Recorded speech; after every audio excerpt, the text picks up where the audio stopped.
கிரெயினாக இருக்குது.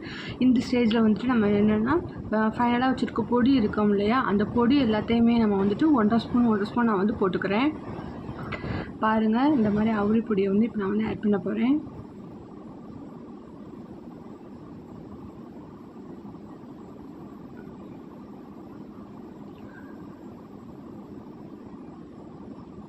இதே மாதிரி நம்ம வந்து அவுரி பொடி, கரிசலாங்கண்ணி பொடி, கரிசலாங்கண்ணிலே வந்து ஒயிட் வந்து எல்லோ ரெண்டுமே சேர்த்துருக்கோம். ஸோ அதோட ரெண்டுத்தோட பொடியுமே நம்ம வந்து எடுத்து ஆட் பண்ணிக்கலாம்.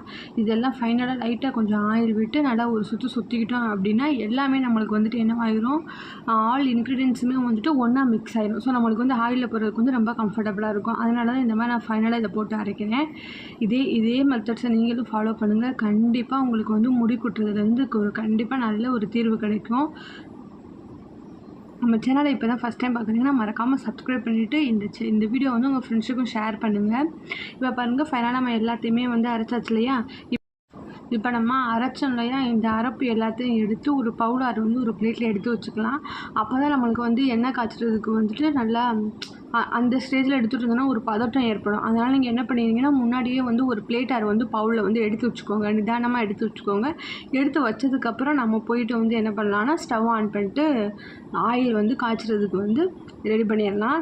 இந்த மாதிரி தான், இந்த அளவுக்கு தான் நம்மளுக்கு வந்து நான் வந்து 3/4 லிட்டருக்கு எடுத்திருக்கேன். சரியா, இதில் ஒரு துளி கூட வந்து நம்ம வந்து தண்ணி வந்து யூஸ் பண்ணவே இல்லை. இப்போ நல்லா வந்து ஒரு அடிக்கனமான பாத்திரமாக உங்கள்கிட்ட என்ன பாத்திரம் இருக்கோ அதை எடுத்துக்கோங்க. இரும்பு கடாய் இருந்துச்சுன்னா அது ரொம்ப பெஸ்ட்டுன்னு சொல்லுவாங்க, நல்லாயிருக்கும் அந்த இது. இப்போ தான் நீங்கள் வந்து ஃபஸ்ட் டைம் வந்துட்டு எண்ணெய் காய்ச்சி ட்ரை பண்ணுறீங்க அப்படின்னா தயவு செஞ்சு என்ன நான் சொல்கிறேன்னா அடுப்பை வந்து சிம்லேயே வச்சுக்கோங்க. நீங்கள் ஃபுல்லாக ஆன்லேயே வைக்காதீங்க.